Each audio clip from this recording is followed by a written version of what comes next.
bem especial, que foi escolhida pelo Robert. O Robert é um dos fundadores do Cineclube, aí, dos agitadores ali junto com a Isa e um outro grupo de gente, assim. E a gente, né, convidou algumas pessoas que têm a ver com a história, que são amigos ou, que, né, ou artistas aqui da cidade, para escolher um filme por mês e mediar o debate após a exibição. E aí o Robert escolheu esse filme, que é um filme, assim, um dos primeiros filmes do cinema marginal paulista, mas eu vou deixar ele falar um pouquinho mais, aí apresentar o filme, por que você escolheu esse filme. E... Eu fiquei um bom tempo pensando o que eu ia escolher pra gente assistir aqui hoje e aí um dia eu lembrei desse filme e falei, cara, tem que ser esse filme, muito bom.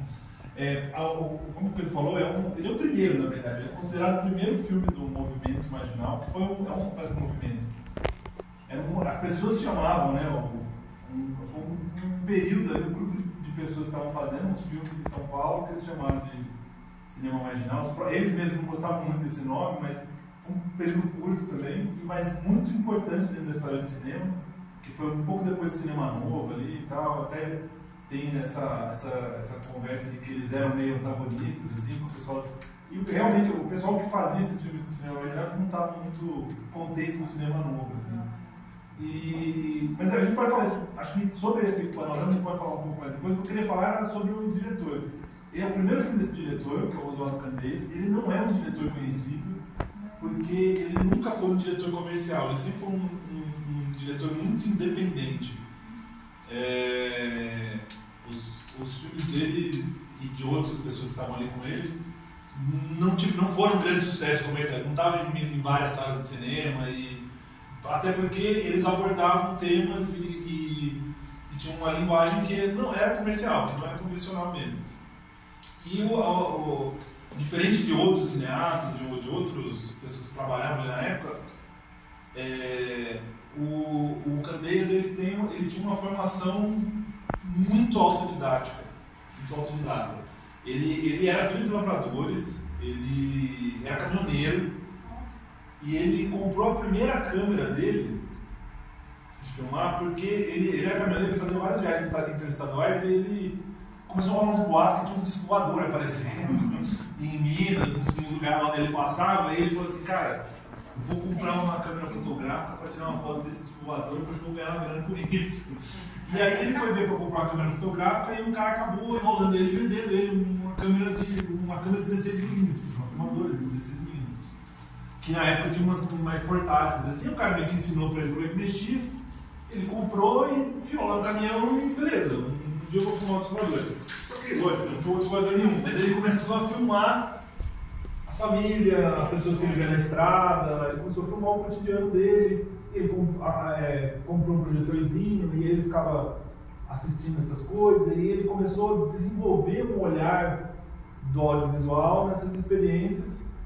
Ele começou a curtir, ele achou aquilo interessante, e aí ele foi cada vez mais se aproximando disso. Ele começou a comprar uns livros de cinema, ele começou a ler sobre os grandes cineastas da época lá, ele passou a morar em São Paulo, e aí ele começou a entrar em contato com muita literatura sobre cinema. Um dia ele foi fazer um seminário de cinema que tinha lá no MASP, que mais tarde acabou evoluindo para se tornar, acho que, o curso de cinema da FAAP, se não me engano. E ele estava bem, entraram 200 pessoas e ficaram, sei lá, 15, 20, sabe? E ele era um dos primeiros lá da turma, sabe? E ele aprendeu muita coisa nesse né, tipo, não era uma faculdade ainda, né, mas era um curso meio livre, assim. E com o que ele aprendeu ali, com o que ele já sabia, ele começou a trabalhar. Ele trabalhou um tempo ele foi vídeo repórter um tempo. Antigamente, nas salas de cinema, tinha aquelas curtinhas de notícias. Você já deve ter visto um filme fazendo isso, né? O filme passava umas notícias ali. E aí ele ganhava uma grana fazendo isso. Os caras davam umas pautas pra ele ia lá, filmava. Aí, um outro cara escrevia um texto, fazia uma locução em cima e eles vendiam isso para os cinemas passarem isso nos filmes. E ele ficou um tempo fazendo isso, exercitando muito, e as pessoas gostavam do que ele fazia, porque ele filmava de um jeito diferente. Ele, ao contrário dos outros caras que faziam isso, ele manjava mais de fotografia, de luz e tal. Então a escola dele foi essa. E ele acabou se aproximando do pessoal que estava fazendo cinema em São Paulo na época, entre eles o José Mojica Marins, Zé do Caixão. Nos primeiros filmes do Zé do Caixão, ele fez produção pro. O primeiro é a Meia-Noite de Libertação Alma, né? Ele fez produção nesse e no outro lá, Meia-Noite de Caranense Essa Noite em Caranense. Ele trabalhou nesses filmes e foi ali, meu. Ele começou a aprender a fazer tudo.